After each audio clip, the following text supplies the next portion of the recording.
So, Manchester United 4, Sheffield United 2. Phew. Thank goodness for that final 20 minutes of the game. Thank goodness that Bruno decided to just have a live game out of nowhere. So, big ups to Bruno for delivering us the goals and the assists, and actually having impact on the games rather than just trying crazy Hollywood passes 90% of the time, which, to be fair, his assist for Højlund was sort of in that ballpark, but nonetheless, it's we'll take it. We'll take what we can get. And I'm not going to lie, first half was, in a sense, good stuff in terms of holding the ball and playing possession, but not working any good chances. And you know what? Maybe whoever it is, like Nico from Twitter, talking about, that Jason Wilcox, he's gone in there and he's really told Den Hag, I'm telling you, you played that attacking football, you played that possession football, you played the Manchester United way, otherwise you'd be out the door. Well, I guess it must be true because we played possession. Ended up with like 80% possession in the first half, but still a 1-1 scoreline, which is just testament to this team. We just don't play well against low blocks. We just don't play well at breaking down deep lying defenses. We just, we struggle with that sort of thing. So yeah, it troublesome, really, really troublesome. And contrasts to our next opponents in Burnley, who will be a much more open team. They'll come to play. They'll come to cause all sorts of problems for Manchester United, and it will be up to us to pick them apart, pick them off, and break them down that way. So Sheffield United, just trying to sit back, counter attack. Again, typical cut back passes gets you the goals that you need. And Onana, once again, proving that it was quite literally pointless in going out to buy a ball-playing goalkeeper when literally the ball-playing professional, the ball-playing specialist in between the sticks, is not so goated on the sticks. Instead, he's passing it, playing it in to the opposition, who ends up scoring directly from the pass. So, yeah, De Gea haters in the bin, I suppose. We need to splash tens of millions of pounds on a new goalkeeper. Well, your new goalkeeper nearly tried costing us goals again today, and it could have gone. The move could have gone very, very sour very quickly. We could have walked out of this game not having won.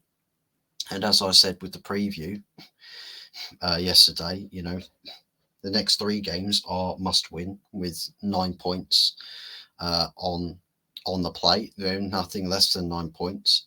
I can understand that the Crystal Palace game is going to be quite difficult. They've just got done beating Newcastle 2-0. Fair plays to them. Glasner Train is fully in effect.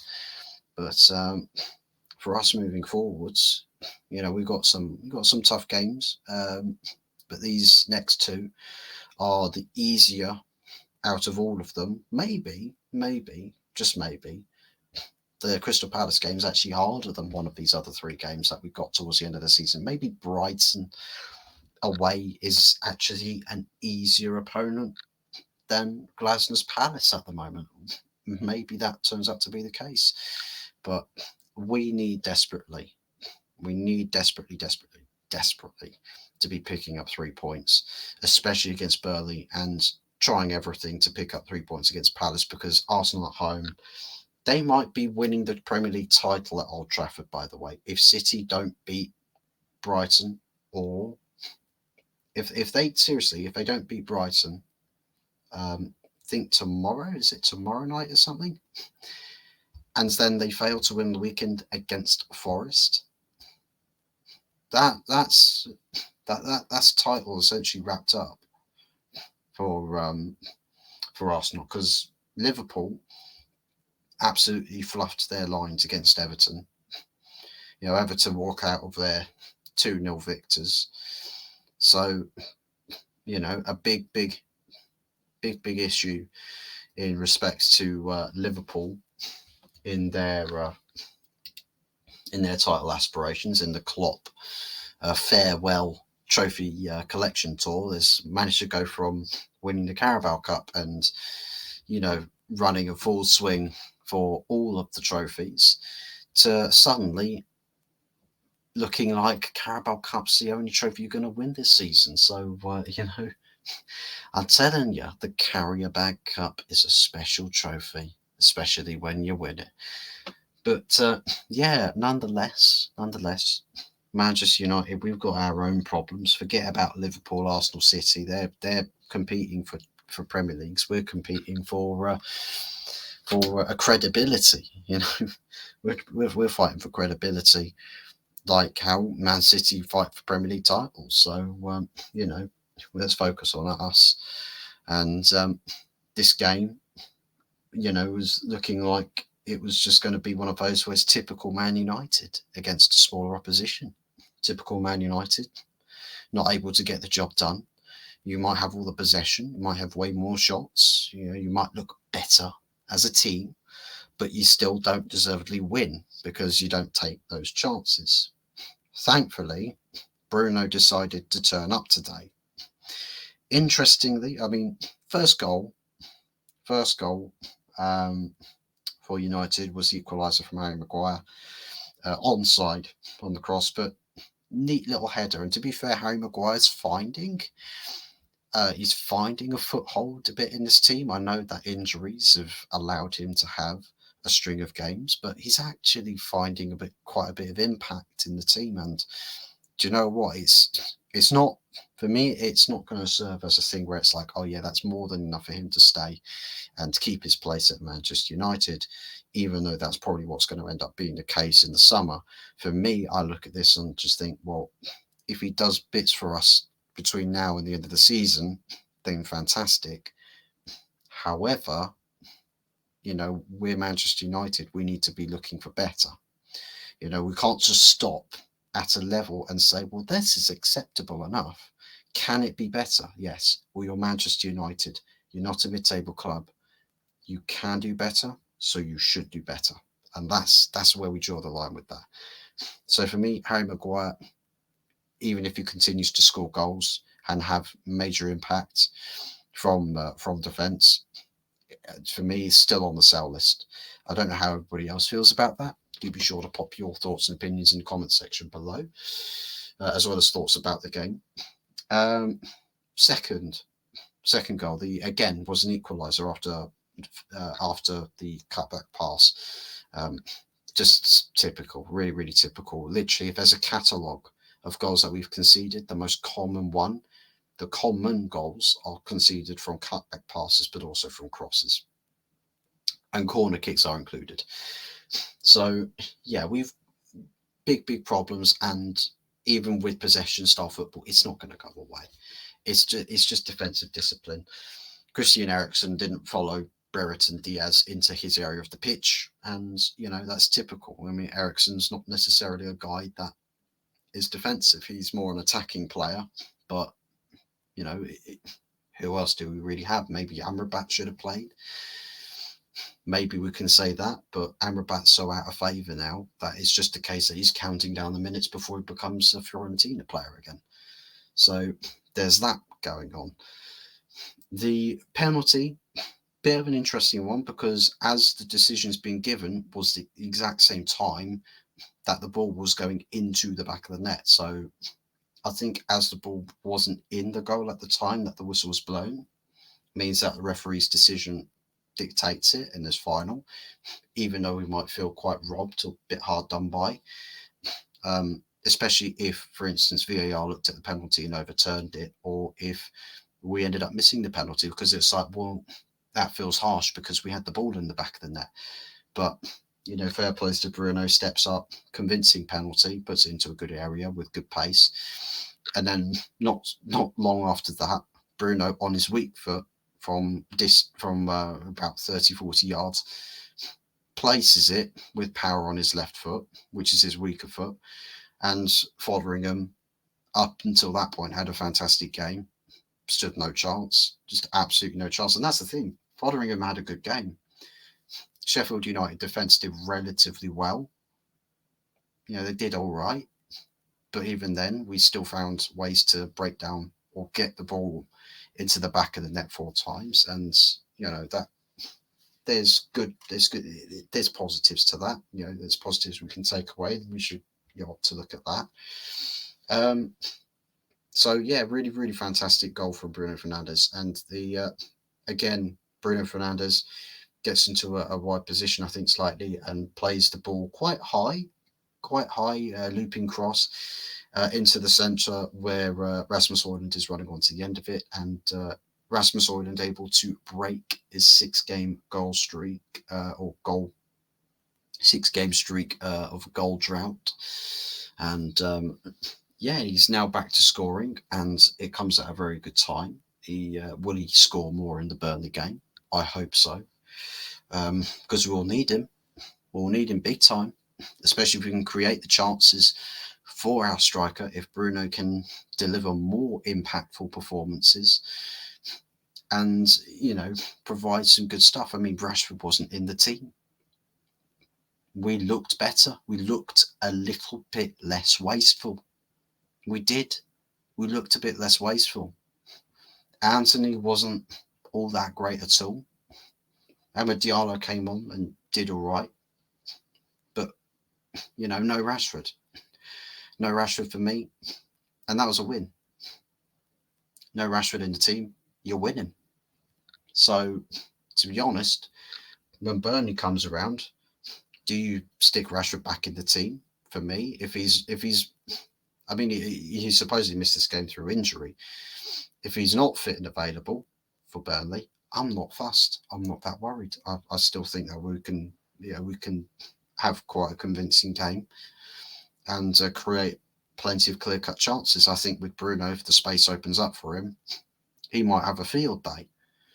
He could, possibly, but it's just up to him if we get that Bruno Fernandes that we had today, or if we get the crappy Bruno who just is really wasteful, execution off, way to pass off, seeing the picture in his head, not the right picture, things like that. Hopefully it all does fall into place for Bruno come against Burnley, because we need to get as much confidence into this team for when we travel away to Selhurst Park, because Glasner is not going to take any prisoners. He won't take any prisoners. He will say, look, it's Man United. They're inconsistent as all hell. Play your game and they will fall into your hands. And, we need to get this team ready for that. And Burnley, I mean, as much as it might sound disrespectful to Burnley, but that's the confidence builder game. Go out there and play with conviction, play with excitement, play as though, this end of the season's not far away. Don't think you're on the beach just yet. Focus on these games here and now. Put everything you've got into these baskets. Put all the eggs you've got into those baskets and just play as hard as you can to the best of your ability. We've also got cup final at the end of the season as well after Brighton. I think it's 5 days after we played Brighton, so still not a massively long turnaround between Premier League and then FA Cup final. So yeah, I think now's the opportunity for these players to get something going. I think Kobbie Mainoo, fairly decent game as well. Wheatley, off the back of securing, I think it was the under-18s, securing their league title, was rewarded with a bench appearance after he scored in the final game of the youth Premier League. So, big ups to Wheatley. and he made it onto the pitch today. Had about 9 minutes, and Shane Bruno couldn't set him up. I mean, what's up with Bruno, man? When he set Wheatley up, it's an absolute disgrace. But yeah, nonetheless, Bruno Fernandes probably man of the match. Had to be man of the match. I mean, maybe 4-2. Don't think really happens without Bruno and that team. Højlund had bit hot and cold, blew hot and cold today. Glad that he got a goal. So, he's a little bit less concerned about, goals tallies. I mean, he's on 14 goals at the moment in all comps for a guy that's come in as an unproven talent. So, he's done okay. I'd say he's done okay, even despite not really having a team that's created chances for him for the longest time. So, yeah, I think he will be happy, especially if we can get him over at least 15 goals for the season in all comps. It's a good starting point. It's a good starting point, but, as it being a starting point, next season you've got to get more. And, keep trying to set those targets and keep trying to push yourself to be even better than last season. So, 15 goals this season, you're trying to aim for 20 to 25 next season and see how we go. Or better yet, not use 15 goals in all comps, try and aim for 15 to 20 goals in just the Premier League, in just one competition, and then free score as much as you can. It's probably going to be either Europa League or Conference League, or we still have a monumental collapse and end up without Europe. If that be the case, then try your luck to get as many goals as you can in the cup competitions. But aside from that, yeah, all round it was looking concerning. It was looking concerning between 1-0 to 2-1 to Sheffield United, and it was looking like one of those days. But thank goodness Bruno's decided, he wanted to take control of that game. Without him, we probably don't win, with all things considered. Let me know what you guys think in the comment section below. Do be sure to also smash a like and subscribe to the channel, up to 168 subs. So big ups to Trip Vic as well, as one of the most latest subscribers. So big ups to him. Subscribe to the channel whilst we were doing the Good, the Bad and the Ugly show live literally just before this video came out. So do be sure to go check that out. Plenty of discussions. Very, very enjoyable. 2.5 hours long show that was. So big ups to both Early Doors and also to Anthony Herbert. So yeah, really, really good show. Really enjoyed it. Plenty of content to digest from today, and hopefully an interesting day tomorrow as well. I mean, Brighton versus Man City. Is there a dent in the title picture once more? Do Arsenal get the leg up? I'm telling you what now, there's going to be a huge amount of Arsenal fans that are cheering on all of the oppositions to both Man City and Liverpool. So, yeah, it's going to be interesting to see how that unfolds tomorrow. But that's it from me for tonight. Thank you very much to all of those who have watched, and biggest to everybody who does like the shows and also subscribes. We are on the road to 170, and then 180 to follow after that, and 190, and so on and so forth. And then we hit the big 200 subscriber milestone, and that would be fantastic if we can reach that. Hopefully over the summer we can achieve that. Over the summer, hit up to 200 subscribers. That would be a really, really nice, dandy achievement. So big ups to everybody who will contribute to help us get there, and onwards and upwards, and looking forward to it. So yeah, big ups to everybody. Thank you very much for watching. That's it from me for tonight, and yeah, we'll see you again very, very soon. Might be the preview, might be a show or video before then going on about other news outside of Manchester United. So big ups to everybody. Thank you very much for watching. We'll see you next time. Take care. Goodbye. God bless.